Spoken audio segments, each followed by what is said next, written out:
2025년 7월 18일, 역사는 중국 남서부의 내륙 지방 구이저우성에 또 하나의 지워지지 않을 상처를 기록하게 되었습니다. 이것은 단순한 자연재해가 아니었습니다. 하늘의 분노이자 땅의 절규였으며 무엇보다 한 국가 시스템의 가장 취약한 부분을 겨냥한 무자비한 심판이었습니다. 룽장현과 레이산현의 땅 위에 펼쳐진 이 비극은 50년 만에 대홍수라는 공식 발표 이면에 숨겨진 인간의 오만과 시스템의 붕괴가 빚어낸 거대한 인재의 서막을 열었습니다. 불과 하루 전인 7월 17일, 이미 한 차례의 재앙이 이 땅을 핥히고 지나갔습니다. 그리고 차에 숨을 돌리기도 전에 두 번째 거대한 괴물이 룽장현을 집어삼키며 이곳이 단순한 재난 지역이 아니라 반복되는 비극의 무대임을 전 세계에 각인시켰습니다. 한때 활기 넘치던 거리는 순식간에 포효하는 흙탕강으로 변했습니다. 이것은 단순한 침수가 아니었습니다. 도시의 동맥이 끊어지고 문명의 상징들이 장난감처럼 떠내려가는 파괴의 현장이었습니다. 거대한 물의 힘 앞에 자동차는 종이배처럼 구겨졌고 견고해 보였던 건물들은 속절없이 무너져 내렸습니다. 그러나 가장 참혹하게 휩쓸려 나간 것은 사람들의 삶과 생존의 터전 그 자체였습니다. 불어나는 물의 속도는 인간의 상상을 초월했습니다. 한 학교 건물이 완전히 물에 잠기는 데 걸린 시간은 불과 몇 초에 불과했으며 그 장면은 마치 종말 영화의 한 장면처럼 절망적이었습니다. 지역의 주요 젖줄인 두류강과 핑윈강은 미친 듯이 수위가 불어나며 제방을 비웃듯 넘었고 강변의 4층짜리 건물들조차 지붕만 남긴 채 흔적도 없이 사라졌습니다. 다리는 토막난 채 강물에 처박혔고 도로는 거대한 싱크홀처럼 주저앉았으며 통신망은 완벽하게 두절되었습니다. 수많은 마을이 외부 세계와 완전히 단절된 채 고립무원의 섬이 되어버렸습니다. 이것은 자연의 힘을 과시하는 현장이 아니라 인간이 쌓아 올린 모든 것이 얼마나 허망하게 무너질 수 있는지를 보여주는 비극의 교과서였습니다. 이 끔찍한 재앙 앞에서 지방 정부는 50년 만에 최대 홍수라는 표현을 꺼내 들었습니다. 기상 당국은 이례적인 정체 전선과 국지성 폭우, 그리고 7월 중순까지의 누적 강수량이 50년 만에 최고치를 기록하며 상류댐의 조절 한계를 넘어섰다고 설명했습니다. 그들은 이 모든 것이 예측 불가능한 자연의 변덕 때문이라고 말하고 싶었을 것입니다. 하지만 분노와 슬픔에 잠긴 현지 주민들은 그 설명을 순순히 받아들이지 않았습니다. 그들의 눈에는 이것이 하늘의 뜻이 아니라 명백한 인재였기 때문입니다. 구이저우 출신의 전직 판사 린샤오링은 침묵을 깨고 지방 정부의 책임 회피를 정면으로 비판했습니다. 그는 댐과 수자원 공사에 만연했을 기술적 부패의 가능성을 지적하며 이번 재앙이 시스템적 실패에서 비롯되었다고 일갈했습니다. 그의 목소리는 수많은 주민의 억눌린 분노를 대변하는 것이었습니다. 주민들 사이에서는 물보다 더 무서운 것은 국가의 침묵이라는 말이 퍼져나갔습니다. 이는 재난에 대한 중국의 대응 방식에 대한 깊은 불신을 드러내는 비명이었습니다. 일부 양심적인 국내 전문가들조차 왜 매년 같은 지역이 같은 재앙을 겪어야 하는가? 라는 근원적인 질문을 공개적으로 던지기 시작했습니다. 기후변화라는 거대한 담론 앞에서 현지 주민들의 반응은 냉소적이었습니다. 그들은 기후변화가 인류 공동의 책임이라는 점은 인정하지만 그 변화에 대응할 시스템을 구축하는 것은 명백히 국가의 책임이라고 주장했습니다. 그렇습니다. 이번 사태는 단순한 자연현상이 아니라 망가진 시스템이 낳은 필연적 결과였습니다. 비효율적인 홍수 경보 시스템, 낙후된 지역 인프라, 개팜 예약 촬영, 댐 방류에 대해 렉처스에 간 투명성 부족, 그리고 무엇보다 정보 공개의 극단적인 제한이 상황을 최악으로 몰고 갔다는 비판이 끊이지 않았습니다. 일부 주민들은 댐 방류 사실을 사고 당일에야, 그것도 공식 발표가 아닌 이웃의 입을 통해 전해 들었습니다. 이것은 단순한 행정적 실수가 아니었습니다. 생존과 직결된 위기 대응 시스템의 완전한 붕괴를 의미했습니다. 대피령이 내려졌음에도 불구하고 주민들을 실어 나를 운송 시스템, 정보를 전달할 통신 시스템, 고립된 이들을 구조할 구호 시스템은 거의 갖춰져 있지 않았습니다. 정부의 위기관리 능력에 대한 의구심은 극에 달했습니다.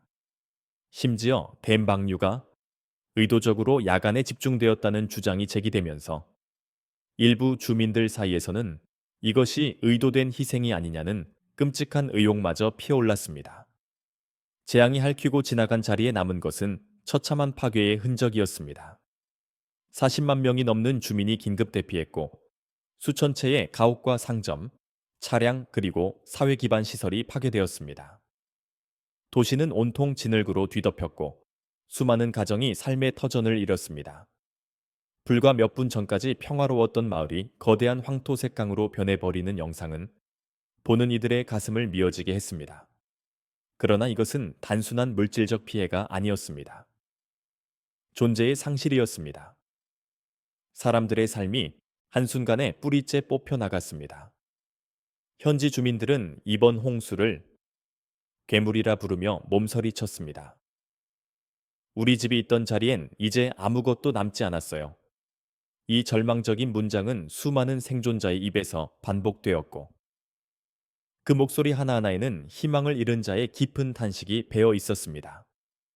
홍수는 재산뿐만 아니라 희망과 자부심까지 휩쓸어 갔습니다. 많은 이들이 과연 다시 일어설 수 있을지 자문했습니다.